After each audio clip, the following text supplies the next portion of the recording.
Então, beleza. No último vídeo, a gente adicionou o Docker no nosso projeto e instalou ele na VPS, tá?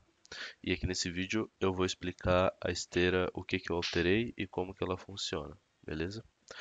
Então, primeira coisa, aqui nesse arquivo que é o build, eu removi aquela task que faz o publish, porque a gente não vai mais precisar do pacote que é o projeto compilado saindo dessa build aqui. Então a única coisa que eu fiz foi remover aquela task de publish, tá?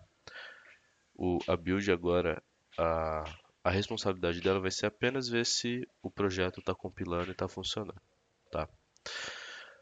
Agora, para a parte de release, nosso pipeline de release, primeira coisa que eu tive que fazer, eu tive que criar um novo deployment group, porém, lembre que a gente configurou a nossa VPS aqui em environments. Eu criei um environment dev e adicionei ela aqui.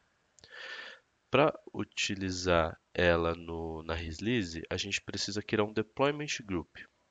Então, a partir dela, tá? Dessa available, que na verdade ela não aparece aqui mais porque eu já coloquei ela aqui dentro, mas ia aparecer aqui a, o, um novo deployment pool, um outro deployment pool que seria é, referente ao environment dev que a gente criou e adicionou a VM, tá?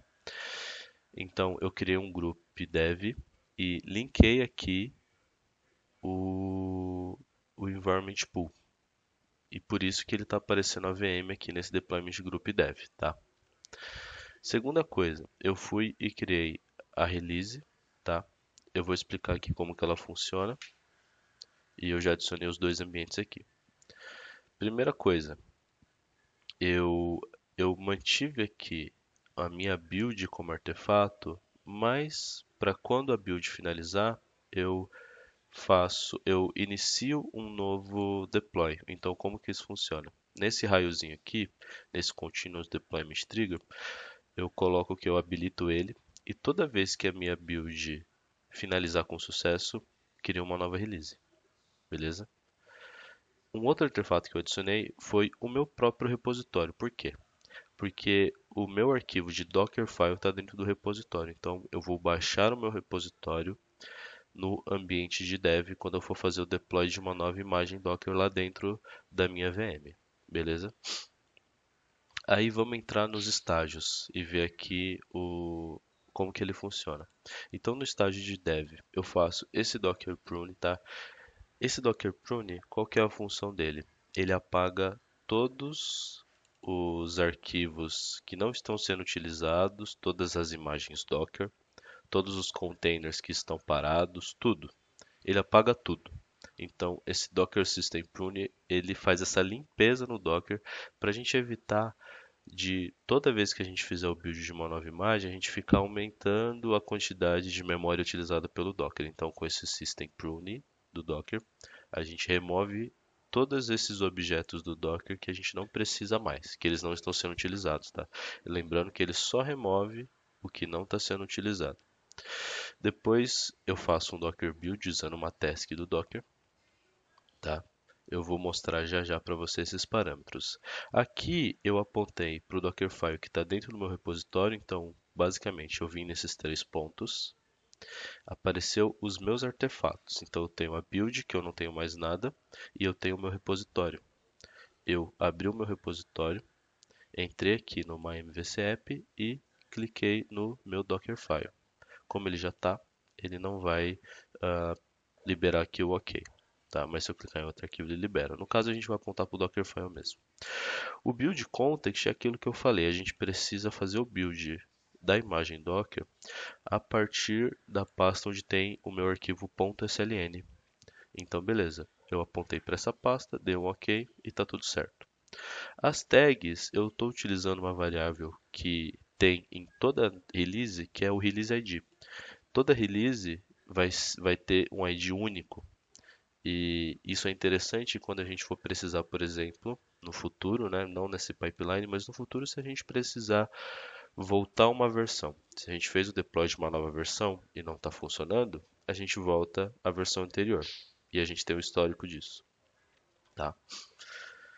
Por último, eu faço o Docker Run, em que eu dou um stop em algum container que eu posso ter iniciado anteriormente, tá? Então eu uso o nome do container, que eu concateno essa variável application name e o environment name, que é esse cara aqui. Isso aqui é o environment name. Então aqui na minha task vai ser o nome da minha aplicação, underline o nome do environment, beleza? Porque a gente está rodando na mesma máquina virtual. O container port também é dinâmico, porque se eu vou rodar tanto o container de dev quanto de prod, eu preciso ter uma porta diferente para ele. E aqui, depois do Docker Run, estou passando os mesmos parâmetros, tá? Eu estou passando "-d" para não ficar travado no terminal, "-rm", "-name" para dar o nome do container, que é igual esse aqui. Então, quando eu rodar a primeira vez, ele vai criar um container com isso aqui. Quando eu rodar a segunda vez, ele vai parar o container que eu rodei antes e vai criar um novo. E por último, vem o nome da imagem, tá? Como aqui no Docker Build, esse container repositório, eu coloquei o nome da imagem e aqui a tag é o release ID, eu basicamente tenho que colocar nome da imagem, dois pontos, o release ID, que é a tag. E essas variáveis elas ficam aqui em variables, então application name vai ser mymvcapp e o container port de dev, né, vai ser 5000 e de PRD 5001, certo? O que muda entre o dev e o PRD? Eu não faço build, eu utilizo como eu já fiz o build do dev, eu não preciso fazer o build de novo, então eu só dou um docker prune e eu faço um docker run, que é igualzinho, é a mesma coisa, beleza?